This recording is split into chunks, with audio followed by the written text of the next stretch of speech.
أضحى الإسلام لنا دينا وجميع الكون لنا وطنا توحيد الله لنا نور أعددنا الروح له سكنا.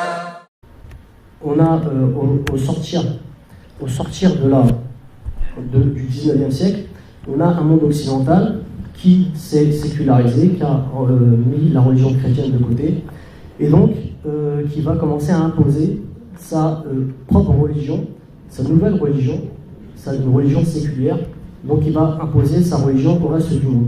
Donc ça se fait par deux moyens aujourd'hui, hein. C'est historiquement par la colonisation déjà, donc ils ont colonisé les différentes parties du globe, et donc ils correspondaient, selon leur vision à eux, au modèle sociétal et politique le plus évolué. La démocratie, c'est le système le plus évolué. La preuve, c'est que les Européens ont été capables, en sortant de la religion, d'imposer leur influence au reste du monde. Et donc, finalement, cette imposition par la colonisation, elle se poursuit à l'heure actuelle par l'imposition à l'échelle de la mondialisation. La mondialisation qui est une sorte de colonisation, je dirais, un néocolonialisme bien beaucoup plus pervers que la colonisation. La colonisation, c'est extrêmement clair. Le colon entre dans le pays, il impose sa loi, c'est lui le plus fort.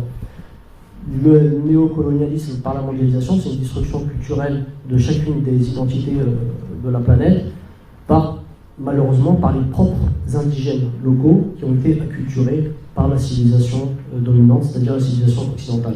Donc vous voyez dans cette carte vraiment la mondialisation démocratique, hein, en bleu et en vert.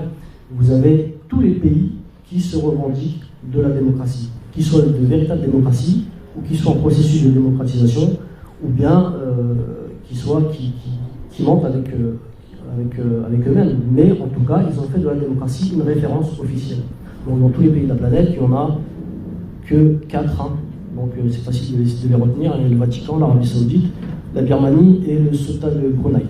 Donc dans ces 4 pays, officiellement, ils n'ont pas mis la démocratie dans leurs règles constitutionnelles. Ça ne veut pas dire qu'ils ne sont pas en voie de démocratisation. Donc il faut bien faire la différence. Quand on regarde maintenant qu'on a cette vision de la démocratie, avec son côté, je dirais, son échelle,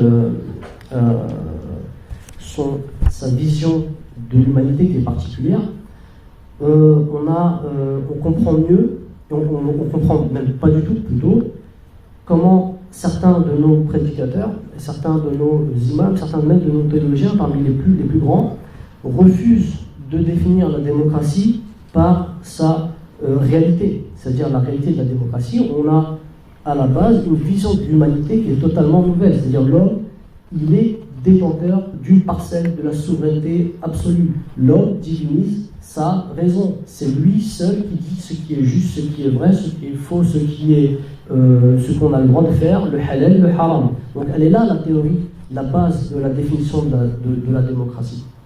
Et malheureusement, on a beaucoup de ces genres de ces individus qui refusent et le disent de manière textuelle.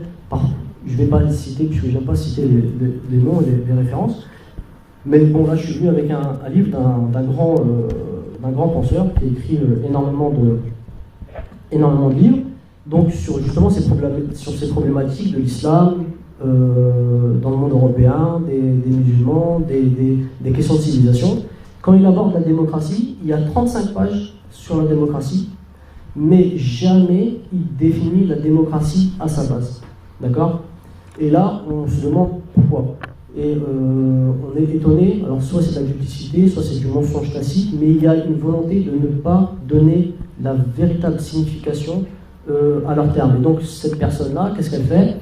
Elle définit la démocratie par ses caractéristiques. Alors qu'on sait très bien que le ulama nous dit al-ibra ala al-haqa'iq laysa ala al-musammayat, c'est-à-dire que on donne les définitions du globe, grosso modo, on donne les définitions par leur réalité et non par des appellations secondaires ou par des caractéristiques indirectes.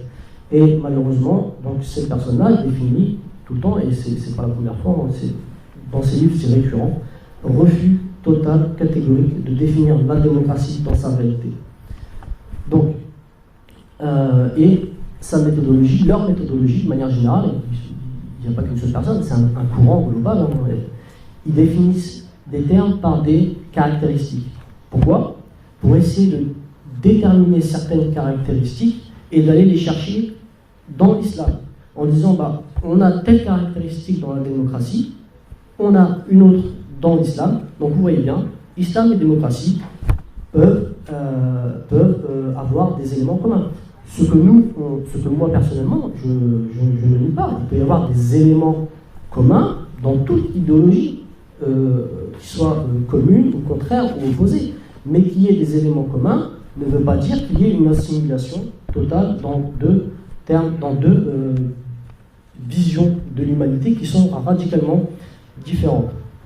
Donc, et ça on remarque que ça fait partie d'une nouvelle approche de certains philosophes et certains grands penseurs occidentaux, parce qu'ils sont gênés, ces personnes qui veulent nous imposer la démocratie d'un point de vue mondial, hein, parce que quand on leur dit la démocratie c'est une idéologie qui est née dans le monde occidental, qui est donc grecque, athénienne, qui a été formatée, qui a été transformée par le christianisme, eh bien, ils sont gênés parce que ça voudrait dire quoi? Ça veut dire qu'ils sont en train d'imposer culturellement, politiquement, une vision qui est européenne, d'accord, à la base, qui est européenne, au monde entier. Et donc, alors qu'est-ce qu'ils font? Une de leurs techniques, c'est qu'ils essayent de fouiller l'histoire. Donc, ils essayent de trouver des caractéristiques, comme cette personne-là, des caractéristiques dans d'autres civilisations, à Babylone, à Sumer, chez les Égyptiens, pendant les pharaons, en disant, tiens, il y a une caractéristique qui est intéressante, et ça montre qu'il y a une idée démocratique. Par exemple, j'ai oublié, je peux vous citer un de ces philosophes de la démocratie, qui a trouvé que chez les Sumériens, donc il y a près de 3000 ans, les ouvriers sumériens, donc du côté de Babylone, la Mésopotamie, l'Irak actuel, les ouvriers avaient le droit de grève. Donc, en se basant sur le droit de grève, il est parti à nous faire un pièce phénoménal en disant, bah voilà, il y a une idée de démocratie. Donc, moi, j'ai l'impression d'avoir à faire une réflexion d'enfant, plutôt que de philosophes titulaires de chaires universitaires. En quoi le droit de grève peut être l'indice de naissance d'une idéologie, d'une idée démocratique telle qu'elle a existé en Occident. Donc on part du même principe que ce soit chez ces personnes-là ou que ce soit chez les partisans convaincus de la démocratie, on essaye de trouver des caractéristiques, on élude la définition globale de la démocratie pour essayer de se baser sur des caractéristiques. Et la question fondamentale pour faire la distinction entre la démocratie et tous les autres types d'idéologies, c'est de se poser une question très simple. Est-ce que la vision de l'homme, est-ce que l'homme il est autonome ou est-ce que l'homme il est hétéronome? Autonome, c'est-à-dire autonomos, est-ce qu'il est lui-même créateur de normes? Ou est-ce qu'il est hétéronome? Il reconnaît qu'il peut y avoir une source extérieure à l'humanité en termes de production des normes. Donc la démocratie, elle a répondu à cette question. D'accord? L'homme est absolument autonome, il n'a besoin de rien et de personne pour dire ce qui est bon, ce qui est juste, ce qu'il veut ou ce qu'il ne veut pas.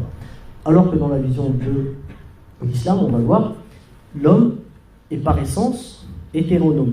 Donc c'est une question qui permet de distinguer de manière fondamentale ce que j'appellerais la religion démocratie et la religion musulmane. C'est si vous comprenez cette distinction, est-ce que l'homme il est autonome ou est-ce que l'homme il est hétéronome, vous êtes capable vous-même de faire la distinction entre islam et démocratie.